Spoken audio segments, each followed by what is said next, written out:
Éther, chapitre 9.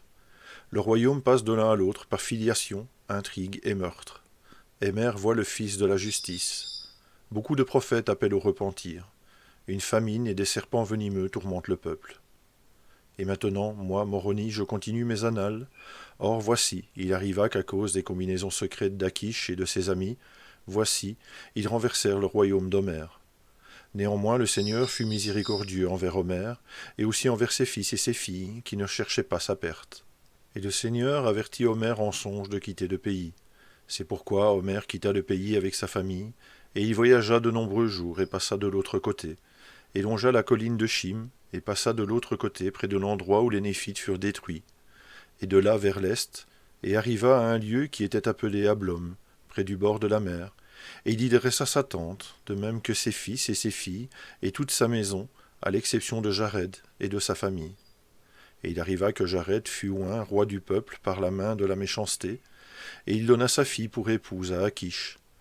Et il arriva qu'Akish chercha à ôter la vie à son beau-père, et il fit appel à ceux qu'il avait assermentés par le serment des anciens, et ils obtinrent la tête de son beau-père, tandis qu'il était assis sur son trône, donnant audience à son peuple.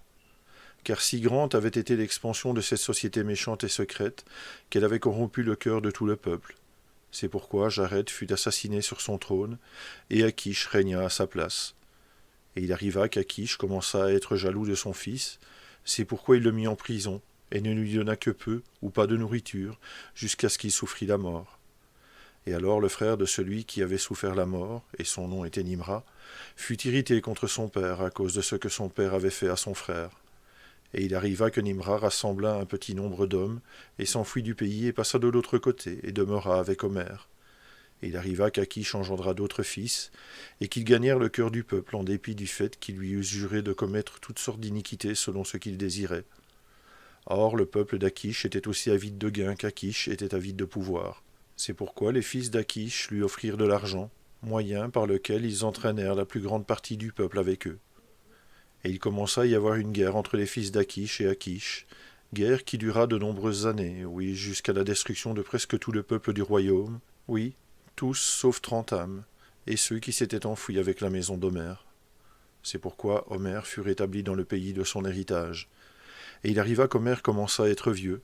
Néanmoins, dans sa vieillesse, il engendra Émer, et il oignit Émer pour être roi, pour régner à sa place. Et lorsqu'il eut oint Émer roi, il vit la paix dans le pays pendant l'espace de 2 ans, et il mourut, ayant vu un nombre extrêmement grand de jours, qui furent remplis de tristesse, et il arriva qu'Émer régna à sa place et marcha sur les traces de son père. Et le Seigneur recommença à ôter la malédiction du pays, et la maison d'Émer prospéra extrêmement sous le règne d'Émer. Et en 62 ans, ils étaient devenus extrêmement forts, de sorte qu'ils devinrent extrêmement riches, ayant toutes sortes de fruits, et de grains, et de soieries, et de fin lin, et d'or et d'argent, et de choses précieuses, et aussi toutes sortes de bétail, de bœufs et de vaches, et de brebis, et de porcs et de chèvres, et aussi beaucoup d'autres espèces d'animaux qui étaient utiles pour la nourriture de l'homme. Et ils avaient aussi des chevaux et des ânes, et il y avait des éléphants, et des curélums et des cumums, lesquels étaient tous utiles à l'homme, et plus spécialement les éléphants et les curélums et les cumums. Et ainsi le Seigneur déversa ses bénédictions sur ce pays, qui était préférable à tous les autres pays.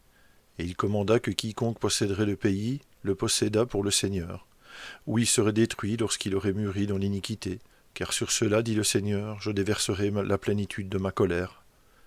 Et Émer exerça le jugement en justice toute sa vie, et il engendra beaucoup de fils et de filles, et il engendra Coriantum, et il oignit Coriantum pour régner à sa place.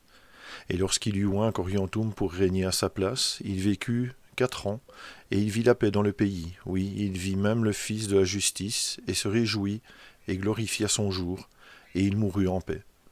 Et il arriva que Coriantum marcha sur les traces de son père, et bâtit beaucoup de villes puissantes, et donna ce qui était bon à son peuple pendant toute sa vie. Et il arriva qu'il n'eut pas d'enfant jusqu'à ce qu'il fût extrêmement vieux. Et il arriva que son épouse mourut à 102 ans, et il arriva que Coriantum dans sa vieillesse prit pour épouse une jeune fille, et il engendra des fils et des filles. C'est pourquoi il vécut jusqu'à ce qu'il eût 142 ans. Et il arriva qu'il engendra Com, et Com régna à sa place, et il régna 49 ans, et il engendra Heth, et il engendra aussi d'autres fils et filles. Et le peuple s'était de nouveau répandu sur toute la surface du pays, Et il recommença à y avoir une méchanceté extrêmement grande sur la surface du pays. Et Heth commença à adopter de nouveau les plans secrets d'autrefois pour faire périr son père. Et il arriva qu'il détrôna son père, car il le tua avec sa propre épée, et il régna à sa place. Et il vint de nouveau des prophètes dans le pays, les appelant au repentir, disant qu'ils devaient préparer le chemin du Seigneur, où une malédiction viendrait sur la surface du pays, où il y aurait une grande famine dans laquelle il serait détruit s'il ne se repentait pas. Mais le peuple ne crut pas aux paroles des prophètes, mais les chassa, et certains d'entre eux il les jeta dans des fosses et les y laissa périr. Et il arriva qu'il fit tout cela selon le commandement du roi Heth.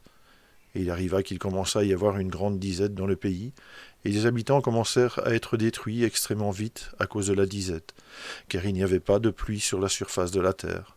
Et des serpents venimeux apparurent aussi à la surface du pays, et ils empoisonnèrent beaucoup de gens.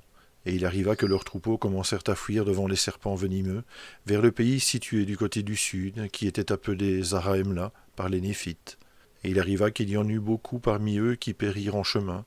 Néanmoins, il y en eut qui s'enfuirent dans le pays situé du côté du sud. Et il arriva que le Seigneur fit en sorte que les serpents ne les poursuivent plus, mais dresse une barrière sur le chemin, pour que le peuple ne puisse passer, afin que quiconque tenterait de passer périsse par les serpents venimeux. Et il arriva que le peuple suivit le chemin pris par les bêtes, et dévora les carcasses de celles qui tombaient en chemin, jusqu'à les avoir dévorées toutes. Alors, lorsque le peuple vit qu'il allait périr, il commença à se repentir de ses iniquités et à crier au Seigneur. Et il arriva que lorsqu'il se fut humilié suffisamment devant le Seigneur envoya de la pluie sur la surface de la terre. Et le peuple commença à revivre, et il commença à y avoir du fruit dans les contrées du nord, et dans toutes les contrées alentours. Et le Seigneur lui montra son pouvoir en le préservant de la famine.